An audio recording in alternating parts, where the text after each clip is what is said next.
One of the most iconic pieces of jewellery in history is, without a doubt, Anne Boleyn's famous bee necklace. But what actually happened to this legendary piece after Anne's tragic execution? Let's find out in today's video. Initial pendants became fashionable in Europe in the 1520s, and they weren't just worn by women. Men wore them too. Ladies wore them on necklaces, while men pinned them to their collars. Anne likely picked up the trend during her time at the court of Margaret of Austria, where she arrived as a young girl, or possibly later, during her years in France.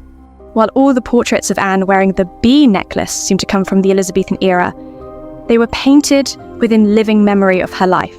So it's safe to say people remembered she actually wore it. And of course, the B stood for Boleyn, a name Anne clearly took great pride in. As we can see in this close-up from the National Portrait Gallery, Anne's distinctive accessory featured a golden bee charm connected to two pearls and strung on what looks like a double loop of pearls. To me, it seems like one long strand wrapped twice, though it could be two separate ones.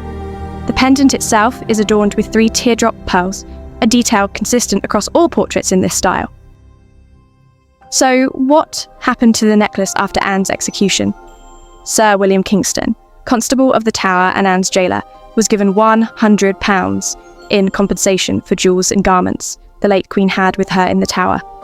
This means her possessions, including jewellery, were documented and seized.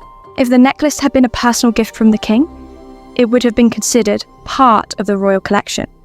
And since Anne was executed as a traitor, all her possessions were legally confiscated, including anything considered her private property. We know that some of Anne's items were later given to Mary, Henry's daughter, but given their relationship, I doubt Mary cherished them sentimentally. More likely, she kept them as royal trophies.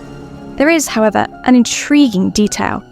One of Elizabeth Fair's portraits shows her wearing a jewel shaped like an A with pearls.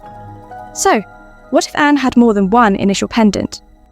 Historian Eric Ives believed that a teenage portrait of Elizabeth shows her wearing a modified version of her mother's beak pendant.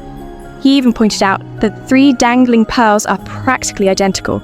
Still, this remains speculation, just like the theory that some of Anne's pearls may have ended up in the imperial state crown, along with other legendary gems, like the Black Prince's ruby or the Stuart sapphire.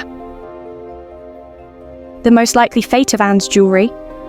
It was probably taken apart, melted down and repurposed into something else.